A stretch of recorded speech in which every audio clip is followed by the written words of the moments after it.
Marcus Reed stands in the corner booth of Sunrise Kitchen, baseball cap pulled low, watching the morning rush unfold. He built this place 7 years ago with his late mother's life insurance money. Named it after her favorite saying, "Every morning is a new sunrise, baby. New chance to feed people with love."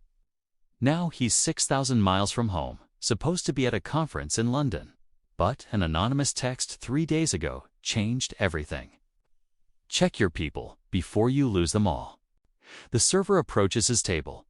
Young black woman, maybe 23, dark circles carved deep under her eyes like permanent bruises. Her name tag says Keisha. Her hands shake as she pours his coffee, liquid sloshing over the rim. She wipes it fast, muscle memory of someone who's cleaned up small mistakes 1,000 times. "Toast, please," Marcus says quietly. "Wheat, butter on the side." She writes it down without meeting his eyes, and something about that silence makes his chest tight. Through the kitchen window, he watches the new manager he hired 10 months ago, Helen Bartow. White woman, early 40s, came with stellar references and a sob story about rebuilding after divorce. Marcus gave her a chance when other restaurants wouldn't. Told her his mission: "We hire people society throws away. We give them dignity, fair wages, and a family." She'd cried in his office, said, "You're an angel for believing in people like me, Kaya." Now she's counting the tip jar at the register, writing numbers in 2 different notebooks.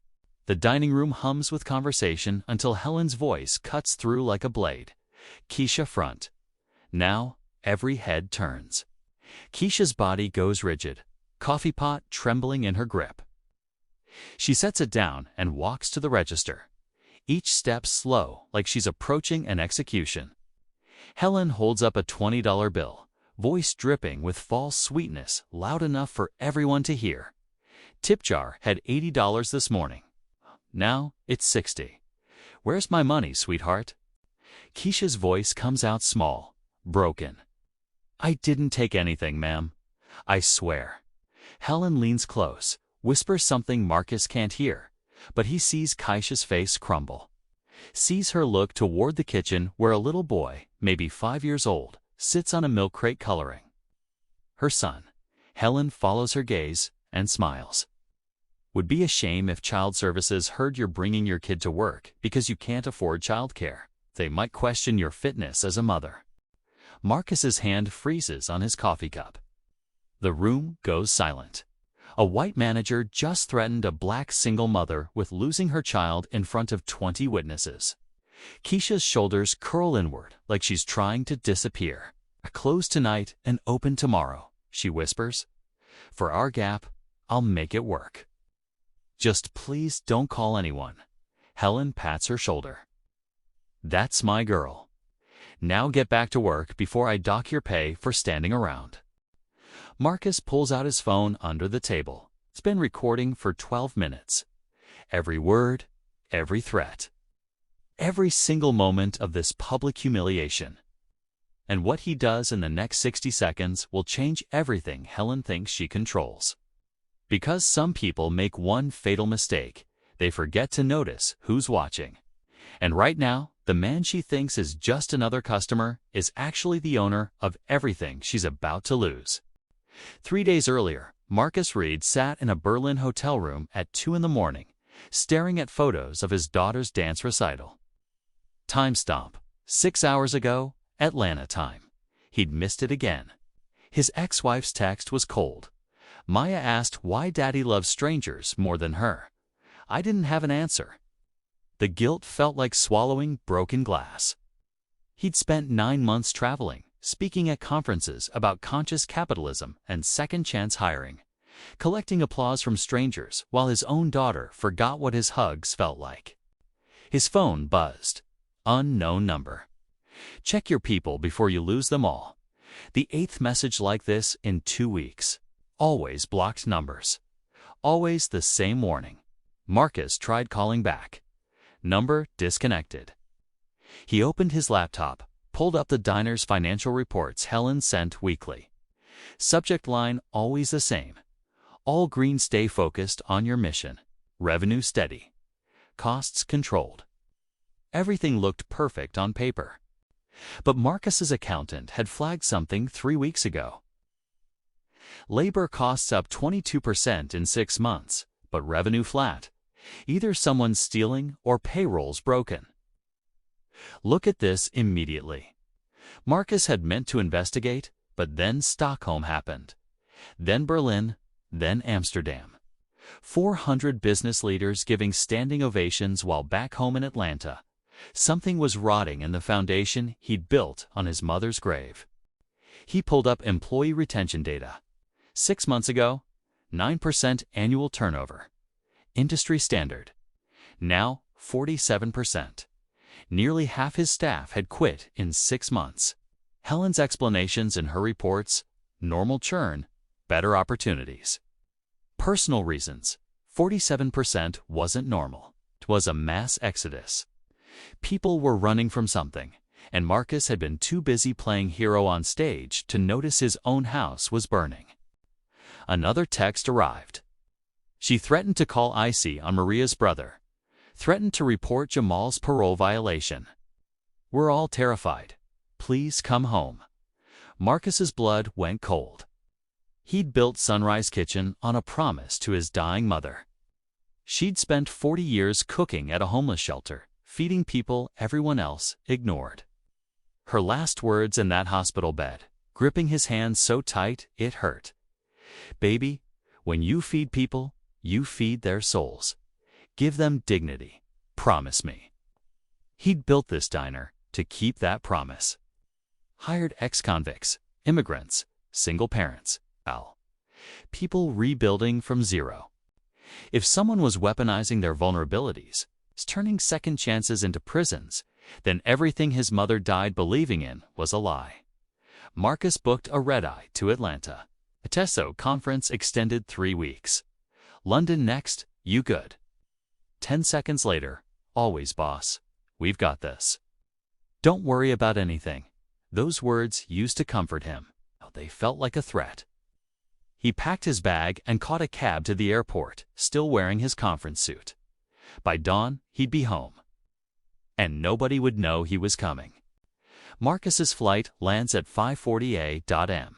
He doesn't go home, doesn't stop to see Maya. Drives straight to a budget motel 4 blocks from Sunrise Kitchen and checks in under a fake name. Room 118. Stained carpet, thin walls, a window facing the parking lot. He spreads documents across the bed. Bank statements, payroll records, employee files his accountant sent overnight. The numbers tell a story if you know how to read it. Average weekly payroll 6 months ago, $6,000. Current average, $7,400. That's $1,400 more every week. Over 6 months, $36,000 in extra labor costs. But revenue hasn't grown. Customer counts stayed flat.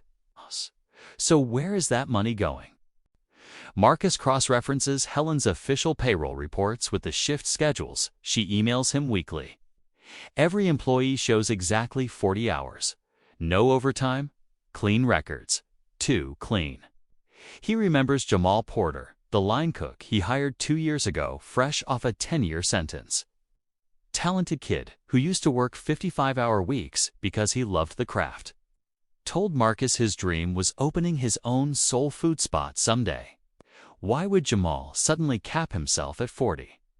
His phone buzzes. Unknown number. A photo attachment. Marcus opens it and his hands start shaking.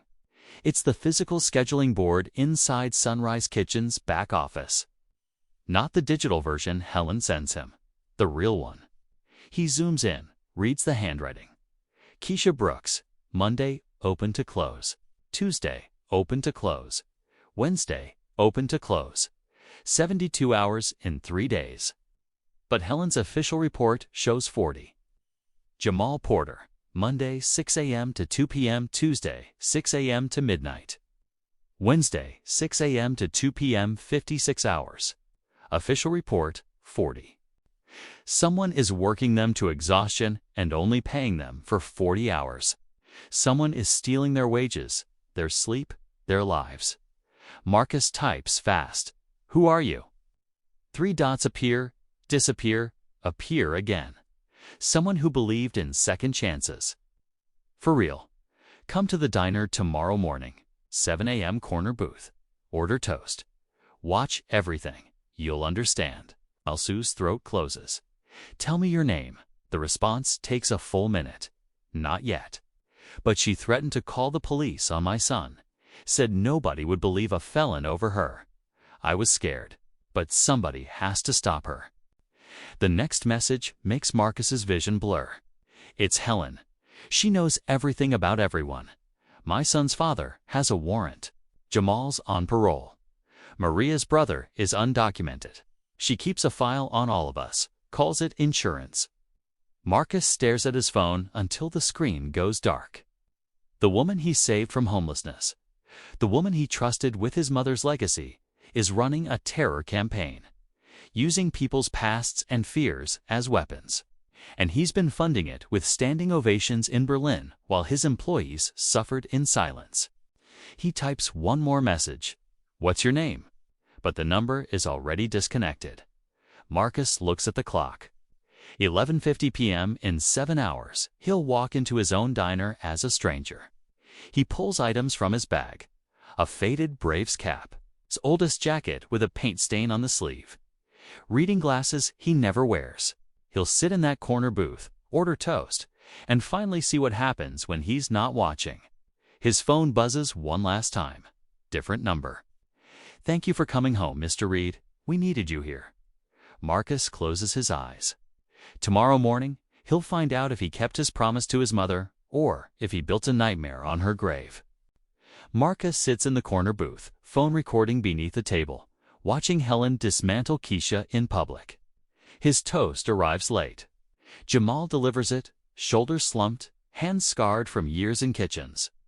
Marcus remembers his hiring photo bright eyes, hope. Now they're empty. Wheat toast. Butter on the side, Jamal says. You still make the biscuits? Marcus asks, a flicker of pain. Not anymore. Manager changed the recipe. Cheaper, says no one notices. They do. Marcus's mother's biscuits took hours. Helen replaced them with frozen dough. Jamal glances toward the register where Helen pockets cash before logging it. He whispers, try the place on Foster Street. They still cook with love. Then he walks away, bent under invisible weight. At the register, Helen calls Maria sweetheart. A young Latina woman approaches, exhausted. Helen waves a form. Immigration audit. Fill it out tonight. I'm documented, Maria says. Helen smiles. Of course. But your brother works here too, doesn't he? The threat poisons the air. Maria nods, shaking. Helen assigns her a close open shift. Maria returns to the kitchen, defeated. 18 minutes recorded. Every threat. Every stolen dollar. Helen built a machine of fear using Marcus's name while he accepted awards. The door chimes. A little girl runs in. Mommy, Keisha freezes. Amaro, what are you doing here? Field trip form, the girl says. Helen appears instantly. Keisha, is this your daughter? Helen crouches to Amara's level, voice sugar-sweet and poisonous. Hi, sweetie. Does mommy bring you to work often? Amara hesitates. Sometimes when grandma's sick and daycare's closed. Helen straightens. Smile gone. Keisha, we need to discuss your childcare situation. This is a workplace, not a nursery. You can't find reliable care. This job may not be right for someone in your situation. The words sting. Someone in your situation. Keisha's voice cracks. Please, I'll fix it. She won't come again. Helen checks her watch. You're closing tonight at midnight and opening at 5.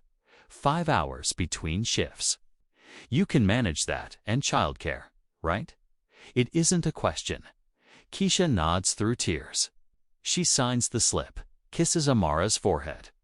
Go to school, baby. Mommy's fine. Amara looks back 3 times before leaving. The moment she's gone, Keisha collapses against the counter. Helen doesn't look at her. She returns to counting money. Marcus watches 23 minutes of footage. Bank records showing $36,000 in stolen wages. Real schedules. Statements from every employee. Enough to end this, but not quietly. He approaches the register. Helen's customer service smile appears. "How is everything today, sir?" Marcus removes his cap. His glasses meets her eyes. "We need to talk. Your office, now recognition hits.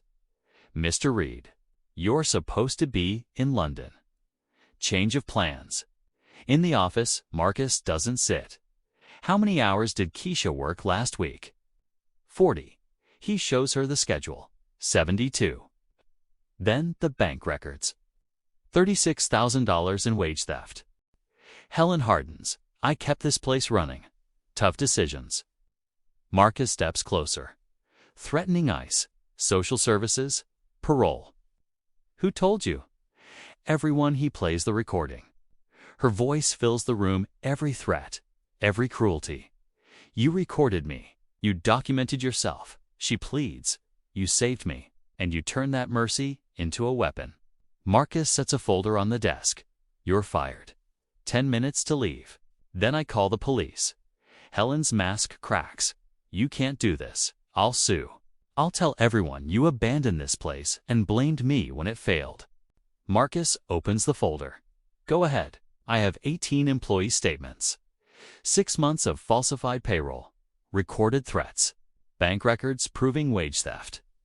And security footage from this morning of you pocketing tips." He closes it. "Leave now or leave in handcuffs." For a moment, Marcus sees who she might have been. Broken, scared. Then rage wins. "People like us don't change. Your second chance program is a joke." "You're wrong," Marcus says. "People can change. You chose not to." He opens the door. 10 minutes. Helen storms out. The door slams. The office feels too quiet. Marcus's hands shake as he texts the encrypted group. She's gone. Dining room now. Minutes later, the staff stands in a circle. Keisha, Jamal, Maria, others who've sent anonymous messages for months. They look terrified. "I'm sorry," Marcus says. "I should have been here. I failed you." "You came back," Keisha whispers, crying.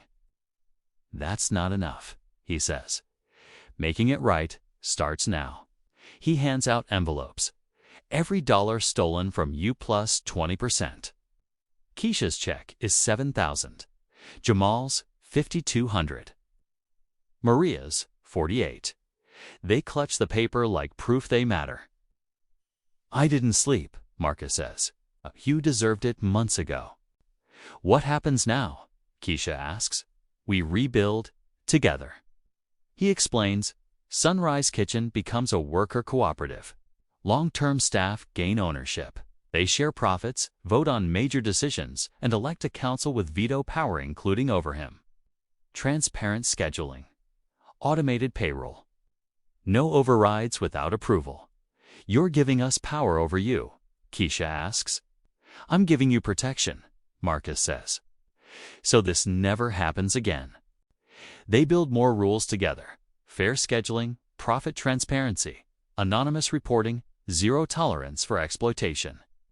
Keisha proposes one final policy: no using anyone's legal status or past as leverage. Instant termination. Marcus pulls out his mother's recipe card.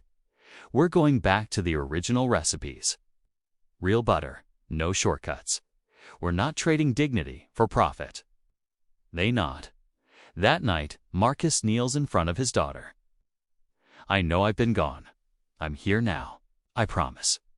6 months later, Jamal trains new cooks. Keisha reviews profit payouts. The restaurant hums. A reporter asks Marcus what changed. "We stopped treating people like expenses," he says, looking around, "and started treating them like partners." The reporter scribbles. Helen Bartow is facing charges. Marcus's jaw tightens. Wage theft, fraud, extortion. Trial next month. And he regrets giving her a second chance. Marcus thinks of his mother. "I regret not coming back sooner, not protecting the people I promised to protect." But second chances matter. Helen chose to waste hers. The other 13 didn't. They chose to rebuild. That's the story. After the interview, Marcus walks the diner. Keisha laughs with customers. Jamal teaches patiently. Maria counts tips openly. Phone buzzes. Maya, I got 100 on my math test. Marcus's corner booth's saved. Love you. Behind the counter hangs his mother's framed recipe card.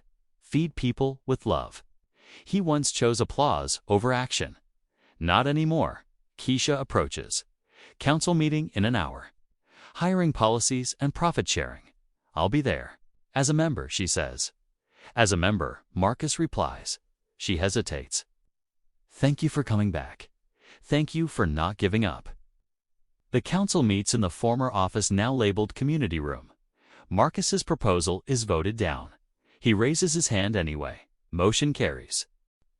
Afterward, Jamal says quietly, I wake up excited to come here now. Marcus grips his shoulder, speechless. That night, Maya works in the corner booth. Daddy, why cook here if you own it? Because it's not about owning. It's about showing up. She points to the recipe card. What does it mean? That everyone deserves dignity. Feeding people tells them they matter. An unknown text arrives. Your mother would be proud. Marcus replies, thank you for not letting me forget. If you've ever felt invisible at work, this story is for you. Change begins when someone finally speaks and someone finally listens.